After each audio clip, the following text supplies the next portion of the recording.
Wadidaw, spoiler One Piece chapter 1114 sudah keluar, Leo. Baik, tanpa berlama-lama lagi, mari kita lanjut berlayar. Spoiler awal chapter 1114 diinformasikan oleh Vivis. Jadi mari ucapkan terima kasih. One Piece chapter 1114 diberi judul Sayap Icarus.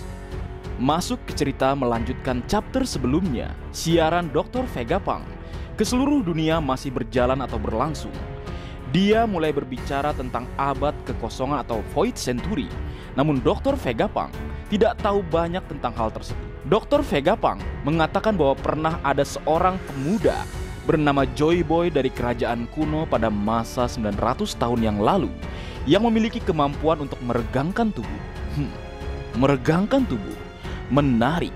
Memang nampaknya Monkey D. Luffy adalah perwujudan Joy Boy yang memang datang di masa saat ini, memakan buah iblis yang identitas sebenarnya dirahasiakan, kemudian membangkitkan kekuatan sebenarnya dan menjadi sosok Sun God Nika, sosok warrior of liberation, sosok pejuang yang membawa genderang kebebasan, sangat sesuai dengan dirinya yang memang ingin menjadi seorang pria yang bebas di lautan.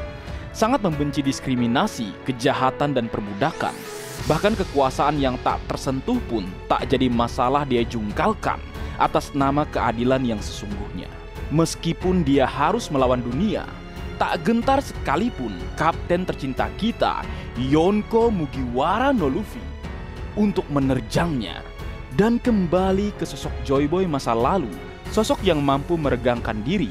Sudah bisa dipastikan memang kekuatan yang dia miliki saat itu adalah kekuatan yang sama dengan kapten tercinta kita. Dan mungkin pemikiran dan sepak terjangnya pun serupa. Jalan hidupnya pun hampir mirip. Sosok Joy Boy bersahabat dengan putri duyung sosok Poseidon di masa lalu. Luffy pun melakukan hal yang sama dengan Shirahoshi, Poseidon masa saat ini. Kemudian Joy Boy nampaknya terhubung dengan Nefertari di Lily, sosok penguasa Alabasta di masa lalu. Hal sama dilakukan Luffy dengan Nefertari Vivi di masa saat ini. Kemudian terhubung dengan klan Kozuki lewat pembuatan batu yang tak dapat dihancurkan atau Poneglyph. Luffy pun melakukan hal yang sama kepada klan Kozuki, Kozuki Momonosuke dan para pengikutnya. Joy Boy memiliki ikatan dengan gajah raksasa berupa pulau yang berjalan mengelilingi dunia untuk menjalani hukuman karena sebuah dosa di masa lalu. Dan Luffy terhubung dengan pulau tersebut bersama para penduduk pulau suku Ming di masa saat ini. Joy Boy, bagaimana cerita hidupmu di masa lalu? Kami semua ingin mengetahuinya. Bagaimana menurutmu, Leo? Berlanjut dikatakan, kita juga akan melihat Mother Flame. Mother Flame adalah api bawah air yang ada di dalam sebuah tangki. Mother Flame ternyata api bawah air, Leo. Bentuknya memang sebuah api yang kita semua tahu dikatakan kekuatannya mampu menggerakkan sesuatu yang dapat menghancurkan serta melenyapkan pulau Lulusia dari peta dunia.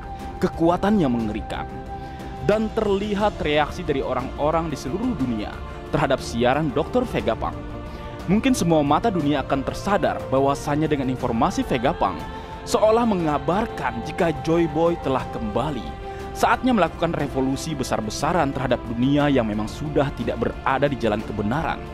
Sosok pembawa genderang kebebasan memang wajib membawa arus pergerakan dunia untuk revolusi, melenyapkan semua hal buruk yang dibenarkan oleh pemerintah dunia saat ini, mengkultuskan mendewakan sosok-sosok dewa palsu di Marizoa, membenarkan perbudakan, diskriminasi dibiarkan, kejahatan seolah menjadi kebenaran hanya demi para dewa palsu yang bertahta di Marizoa. Tirani sebenarnya dari dunia One Piece. Memang final saga akhir cerita One Piece akan semakin dekat, Leo. Jadi bersiap, kencangkan sabuk, dan mari kita lanjut berlayar. Kabar terakhir, perlu diingat, minggu ini adalah Golden Week, jadi majalah libur. Setelah chapter 1114 scan atau legal release, akan ada break atau libur dari Mamang Oda Sensei. Chapter 1115 scan diperkirakan muncul pada tanggal 24 atau 25 Mei. Dan chapter 1115 legal akan hadir pada tanggal 26 Mei. Jadi bagaimana menurutmu, Leo? Baik, mungkin segitu dulu yang bisa aku bagi bersama kalian, Leo. Semoga kalian terhibur dengan apa yang aku buat dalam kesempatan kali ini. Terakhir, jika ada kesalahan dalam pengucapan atau hal yang menurut kalian kurang pas atau kurang tepat, Marga Anime memohon maaf yang sebesar-besarnya. Sekian.